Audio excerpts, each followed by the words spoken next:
আগে ভাবতাম মানুষ চাইলেই সব পায়, সব করতে পারে। মানুষ তার দ্বারা নিয়ন্ত্রিত। এটা আসলে সম্পূর্ণ ভুল।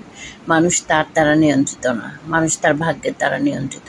আপনি যতই চেষ্টা করেন, ভাগ্যে যদি না থাকে সেটা আপনি কোনোভাবেই পাবেন না।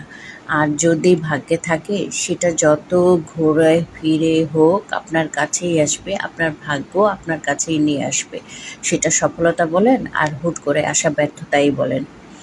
তো যাই হোক, আজকে সকালবেলা বাচ্চাদের স্কুলে গিয়েছিলাম। আসার পথে দেখলাম গাছ বিক্রি হচ্ছে। ইদানিং আমার গাছের প্রতি ভালোবাসা, ভালো লাগা বেড়েছে। হয়তো একটু অবসর পাই, তাই এই ভালো লাগা বেড়েছে। কারণ খুব ব্যস্ত মানুষ, যাদের অনেক বেশি ব্যস্ততা, তারা গাছ ভালোবাসতে পারে না।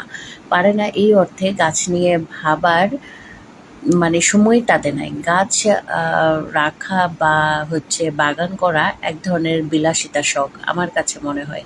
যাদের কাছে খুব ব্যস্ততার বাইরেও কিছু সময় থাকে, তারাই বাগান করে, বাগান চর্চা করে।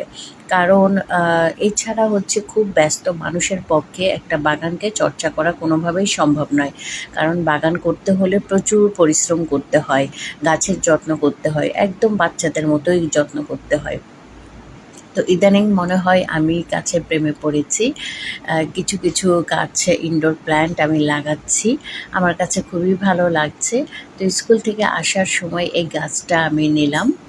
তো গাছ বিক্রেতাকে যে ভাঙতি টাকা ছিল না, উনি সেধেই আমার কাছ থেকে ৫ টাকা কম নিলেন। বললেন, "আপা, ভাঙতি না থাকলে তো আর কিছু করার নাই।" কিন্তু গাছটা কিন্তু আমার সেই পছন্দ হয়েছে। গাছ কেনার পর হেঁটে একটু দূর আগানোর পরে দেখলাম টব বিক্রি করছে।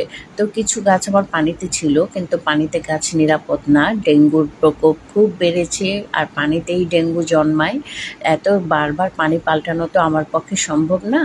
তাই মাটিতে সেই গাছগুলিও লাগিয়ে দিলাম। তো গাছটা এই তো সাদা টবে নিয়ে এসেছি, যেহেতু ইনডোর প্ল্যান্ট ঘরে রাখবো, আর সাদা শুভ্রতা তো সবসময়ই সুন্দর। তো যেটা আজকে এনেছিলাম সেটা লাগানো আমার কমপ্লিট। দেখলাম কিছু মাটি হয়েছে, বেঁচে গেছে এই গাছটা থেকে। তো আরও দুটো পানি থেকে নেয়া গাছ লাগিয়ে দিলাম। তবে এর মধ্যে একটা মায়ের দেয়া গাছ, সেটা পানিতে ছিল না, সেটা অল্প মাটিতে ছিল। সেটাকে সুন্দর করে লাগিয়ে দিলাম। আর লাগিয়ে ৩টে গাছে পানি দিয়ে রোদে রেখে দিলাম। আশা রাখি গাছগুলো সুন্দর হয়ে উঠবে।